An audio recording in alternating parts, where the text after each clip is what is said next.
নমস্কার বন্ধুরা, আমি সঞ্জয়। আজকে তোমাদেরকে হেচিংয়ের সাহায্যে মহাত্মা গান্ধী করে দেখাচ্ছি। তো প্রথমে আমরা আগে ড্র করে নেব। ড্র করে নিয়ে একটুখানি আউটলাইনটা পেন দিয়ে বুলিয়ে নেব। দেখে নাও যেমনটা করছি। এরপর আমরা গ্রে কালার অর্থাৎ ওই আমরা আমি ফটো কালার ইউজ করছি। তোমরা চাইলে ওয়াটার কালারও ইউজ করতে পারো। ওয়াটার কালারটা বানাবে কীভাবে বলে দিচ্ছি। ওয়াটার কালারটা পুশেন ব্লু বেশি থাকবে, তার মধ্যে একটুখানি তোমরা স্যাপ গ্রিন দেবে অল্পটুকু, দিলে একটু গ্রিনিশ ভাব চলে আসবে। তার মধ্যে সামান্য স্কারলেট মেশাবে, সামান্য একদম মেশাতে দেখবে এই কালো টাইপের চলে এসছে। ওটাই পাতলা করে এই পুরো ছবিটাতে দিয়ে দিতে হবে। তো তো আর যারাদেরকে ফটো কালার আছে তারা ফটো কালার ইউজ করতে পারো। ফটো কালারেতে ব্ল্যাক কালারটা ইউজ করলেই হয়ে যাবে। তো প্রথমে আমরা আউটলাইন করে নিচ্ছি। দেখো, সাবধানে করবে, বেশি অত্যাধিক করবে না, যাতে করে ইয়ে হয়ে যায়, হেচিংটা এখনই হয়ে যায়। এখন হেচিং করবে না, এখন শুধুমাত্র আউটলাইনটা বুলিয়ে নেবে।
পুরোটা ভিজিয়ে নিলে খুব সুবিধা হবে রং করতে। তো পুরোটা ভিজিয়ে নিলে রং একটু ওপর দিকটা উঁচু করে নেবে। উপর দিকটা উঁচু করে নিয়ে রংটা ছাড়বে। তাতে কী হয়, তাতে তোমার রংটা নিচের দিকে সমস্ত গড়াবে এবং দাগ দাগ হবে না। সম্পূর্ণ ছবিটা একইভাবে রং হবে। তো আগেও বলেছি, এখনও বলছি যে ছবি যাই করো, হেচিং করো, কালার করো, যাই করো, কিন্তু যদি আঁকা ভালো না হয় তাহলে কোনো রকমভাবেই ছবি ভালো হবে না। তো আঁকা ভালো করতে হবে আগে, আর আঁকা ভালো হয় প্র্যাকটিসের সাহায্যে। যত প্র্যাকটিস করবে তত আঁকা ইমপ্রুভ হবে। তো আগে আমরা এরকম কালার করে নিলাম এবং এটাকে শুকাতে দেবো। শুকিয়ে দেওয়ার পর আমরা তারপরে হেচিং শুরু করব। দেখো, আমরা হেচিংয়ের সময় আমরা সাউন্ড কিছু দিলাম না। তো দেখো, আমরা হেচিং করছি। হেচিং যেমন করে কাপড়টা মানে শরীরের মুখটা যেমন করে গোল হয়েছে তেমন করে আস্তে আস্তে করে লাইনের সাহায্যে বোঝানো, এইভাবেই করে হেচিং। দেখো, শুরু করছি। প্রথমে একটা পার্ট দিয়ে করছি, যে কোনো একটা পার্ট। আমি এপাশে চশমাটার ভেতর দিয়ে করছি, চোখটা করে নেবো। তো এরকম করে একটা একটা করে পার্ট করে দেখাচ্ছি, তো দেখতে থাকো।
এইভাবে প্রতিটা পার্ট হেচিং করে নিলাম।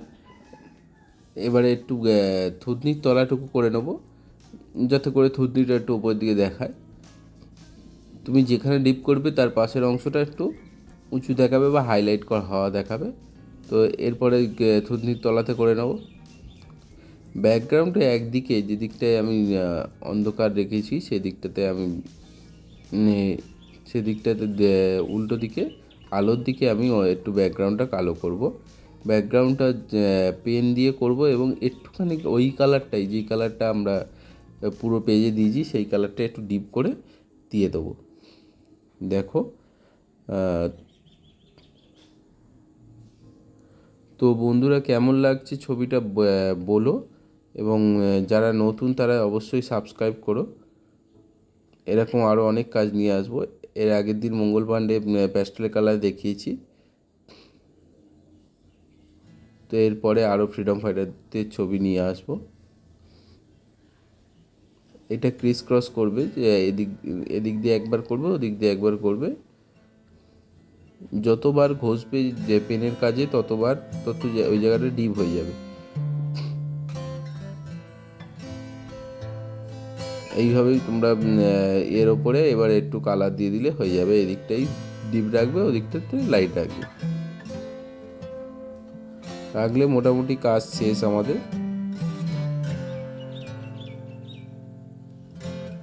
তো কমপ্লিট ছবি দেখার জন্য বন্ধুরা ধন্যবাদ।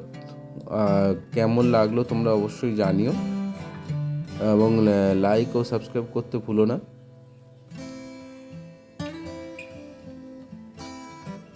আজকে এই পর্যন্তই, ধন্যবাদ বন্ধুরা।